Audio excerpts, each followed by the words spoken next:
একটি ১৬ বছরের ছেলে যার নাম রকি। তার এমন একটি রোগ ছিল যার জন্যে তার মাথা স্বাভাবিকের থেকে বেশ বড় এবং তাকে বিকৃত দেখাতো। এর জন্যে তাকে তার সহপাঠীরা তাকে নিয়ে হাসি ঠাট্টা মশকরা করত। কিন্তু রকি কখনো এ নিয়ে মন খারাপ করতো না। সে নিজেকে এভাবেই মেনে নিয়েছিল। একবার সবাই মিলে স্কুল থেকে একটি বিনোদনমূলক পার্কে গেল। সেখানে একটি আয়নাঘর ছিল যার সামনে দাঁড়ালে সবার চেহারা বিকৃত দেখাতো। ছাত্ররা তাদের এমন বিকৃত চেহারা দেখে খুব হাসাহাসি করতে লাগলো। কিন্তু রকি যখন আয়নার সামনে দাঁড়ালো তখন নিজেকে দেখে সে বিস্মিত হলো, কারণ যে আয়না অন্যদের চেহারাকে কদাকার করে দিয়েছে সেই একই আয়না তার বিকৃত চেহারাকে স্বাভাবিক করে দেয় এবং তাকে খুব সুদর্শন দেখাচ্ছিল। জীবনে প্রথমবারের মতো রকি নিজেকে এবং তার বন্ধুরা তাকে নতুনভাবে আবিষ্কার করল। তারা বাইরে থেকে তার ভেতরের সৌন্দর্যতা দেখতে পেল। তার উপলব্ধি করল যে রকি সত্যি একজন ভালো মানুষ। প্রিয়জনেরা, আজ মঙ্গল সমাচারে কিছুটা এমনই ঘটেছে, কারণ যিশুর দিব্য রূপান্তরের সময়ে তাঁর শিষ্যরাও সম্পূর্ণভাবে নতুন করে যিশুকে আবিষ্কার করেন। প্রথমবারের মতো বাইরে থেকে তারা যিশুর ভেতরের আসল রূপ দেখতে পান, যিনি বিজয়ী ঈশ্বরের পুত্র। এই মুহূর্তে একটা প্রশ্ন সামনে আসতেই পারে, কেন যিশুর দিব্য রূপান্তর তপস্যাকালের পাঠ হিসেবে নেওয়া হয়েছে? কারণ এই পাঠ তো যিশুর বিজয় এবং গৌরবের পাঠ। এর উত্তর আমরা পেতে পারি যিশু যখন তার শিষ্যদের বলেছিলেন যে তিনি জেরুসালেমে যাবেন, যন্ত্রণা ভোগ করবেন এবং ক্রুশে মৃত্যুবরণ করবেন। এই কথা শুনে পিতর মানবীয় ভাবনায় ভীষণভাবে প্রতিক্রিয়া দেখিয়েছিলেন, বলেছিলেন এমনটি যেন কখনো না ঘটে। এর পরপরই আমরা দেখতে পাই যে যিশুর দিব্য রূপান্তর ঘটে সেই তাবর পর্বতে।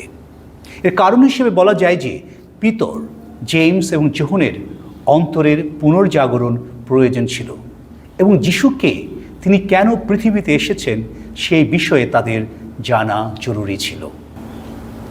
তপস্যাকালে যিশুর দিব্য রূপান্তর পাঠটি নেওয়ার প্রধান আরেকটি কারণ হতে পারে যে জলপাই পাহাড়ের গেতসিমানি বাগানের যিশুর মর্মবেদনার সাথে এই তাবর পর্বতের ঘটনার অনেক মিল রয়েছে। প্রথমত, দুটি ঘটনাই ঘটেছে পর্বতে, একটি জলপাই আর একটি তাবর পর্বতে।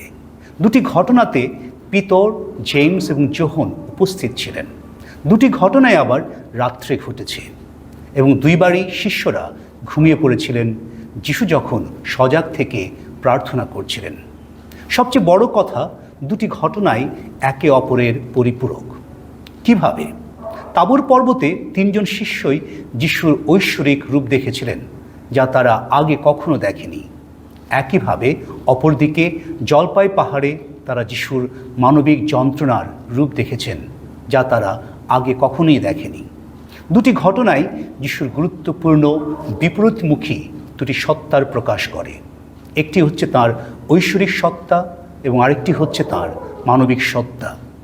ঘটনা দুটি অবিচ্ছেদ্য, মুদ্রার এপিঠ ওপিঠ। এর মধ্য দিয়েই আমরাও যিশুর মানবিক ও ঐশ্বরিক পূর্ণরূপ দেখতে পাই।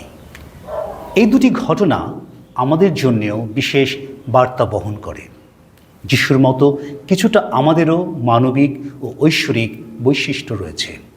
তাবর পর্বতে যিশুর মতো আমরাও আধ্যাত্মিক পরম আনন্দ লাভ করি। তখন মনে হয় ঈশ্বর আমাদের কত কাছের এবং তিনি কত আপন। প্রতি কাজে তাঁর উপস্থিতি উপলব্ধি করি। এই সময়ে জীবনকে খুব সুন্দর, আনন্দময়, অর্থপূর্ণ মনে হয়।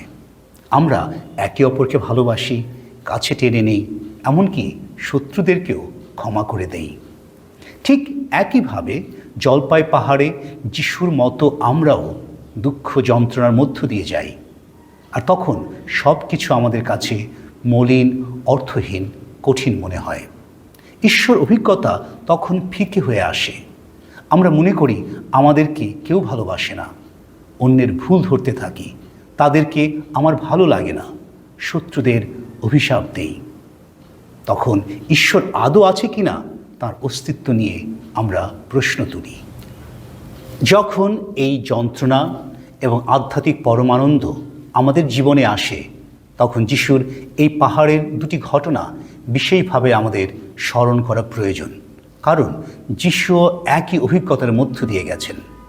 আরেকটি বিশেষ বিষয় মনে রাখা জরুরি যে, হোক সে আনন্দ হোক সে যন্ত্রণা, দুটো সময়ই যিশু কিন্তু প্রার্থনায় রত ছিলেন, প্রার্থনা করেছেন এবং প্রার্থনা পূর্ণভাবে সাড়া দিয়েছেন। আমরা যদি একইভাবে যিশুর মতো প্রার্থনায় রত থাকি, তাহলে তাবর পর্বতের মতো পিতা ঈশ্বর বলবেন, এ আমার প্রিয়জন, আমার মনোনীত।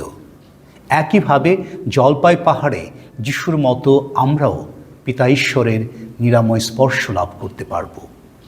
তাই প্রিয়জনে প্রার্থনা করি, আমাদের দুঃখে বা আনন্দে আমরা যেন ঈশ্বরকে ভুলে না যাই, আমরা যেন সবসময় প্রার্থনায় রত থাকি। ঈশ্বর আমাদেরকে আশীর্বাদ করুন।